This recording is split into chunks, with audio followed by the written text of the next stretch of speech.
Data driven testing সিলেনিয়ামে আমরা কিভাবে করতে পারি, যখন আমাদের কোনো ডাটা সেট থাকে প্রিডিফাইন্ড, যে নির্দিষ্ট ওই ডাটাগুলো আমাদের টেস্ট করতে হবে, তখন আমরা ডাটা ড্রাইভেন টেস্টিং ব্যবহার করে থাকি। মূলত আমরা দুইভাবে ডাটা ড্রাইভেন টেস্টিং করতে পারি: হার্ড কোডের ডাটা ড্রাইভেন টেস্টিং এবং এক্সেল ফাইল অ্যাড করে ডাটা ড্রাইভেন টেস্টিং করতে পারি। সো আমরা দেখব যে হার্ড কোডের ডাটা ড্রাইভেন টেস্টিংটা কীভাবে করতে হয়। সো আমি চাচ্ছি যে সসডেমোর লগ ইন ফিল্ডের জন্য ইউজার নেম এবং পাসওয়ার্ডে ডিফাইন্ড কম্বিনেশনের একটা ডাটা সেট আছে, ওই ডাটা সেটটা দিয়ে আমি টেস্ট করতে যাচ্ছি। হ্যাঁ, সো অবশ্যই ডাটা সেটটা হার্ড কোডেড হবে। সো আমাদের ইনিশিয়াল কাজগুলো প্রথমে করে নিতে হবে, যেমন একটা ব্রাউজার ক্রিয়েট করতে হবে, তারপরে এর লোকেটরগুলো ফাইন্ড আউট করতে হবে। লোকেটরগুলো ফাইন্ড আউট করার পরে আমাদেরকে সেন্ড কিসের মাধ্যমে ভ্যালু পাঠাতে হবে। সো আমি যদি করে যাই, সো আমি ইনিশিয়াল কাজগুলো করে নিয়েছি, যে লোকেটরগুলো ফাইন্ড করছি, ইউজার নেমের জন্য লোকেটর ফাইন্ড করছি, পাসওয়ার্ডের জন্য লোকেটর ফাইন্ড করছি এবং সাবমিট বাটনের জন্য লোকেটর ফাইন্ড করছি। করার পরে এখানে নাম দিতে হবে একটা মেথডে। সো নাম দেওয়ার পরে এখানে দুইটা ভেরিয়েবল নিতে হবে, এই ভেরিয়েবলের মাধ্যমে ডাটা সেটের ভ্যালুগুলো পাস করতে হবে।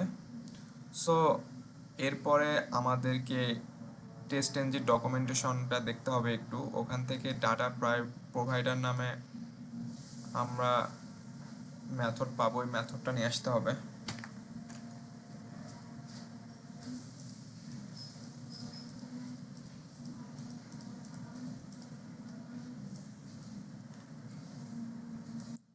সো এখানে যেই মেথডটা আছে এই মেথডটা কপি করতে হবে এবং এখানে পেস্ট করতে হবে। আমি আগেই পেস্ট করে নিয়েছিলাম। নেওয়ার পরে এখানে একটা নাম ব্যবহার করতে হবে, ওকে, ডাটা প্রোভাইডারের নামটা, এবং এখানে ডাটা প্রোভাইডারের নামটা সেট করে দিতে হবে, সেম নাম হতে হবে। সো এখন যদি আমরা এইটা রান করে দেখি, তাহলে আমাদের এইটার জন্য ফেল করবে এবং সেকেন্ডটার জন্য ফেল করবে। আমরা থার্ড নাম্বারে যাই, আমাদের এটা হচ্ছে সাকসেসফুলি লগ ইন করতে পারবে। সো আমরা যদি এইটা রান করে দেখি,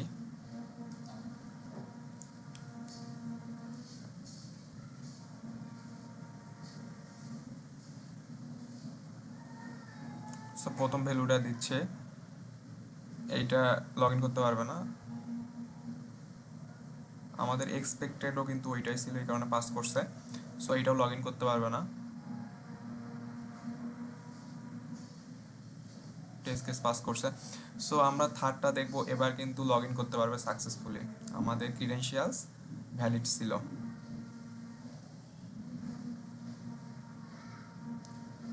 সো থ্যাংক ইউ।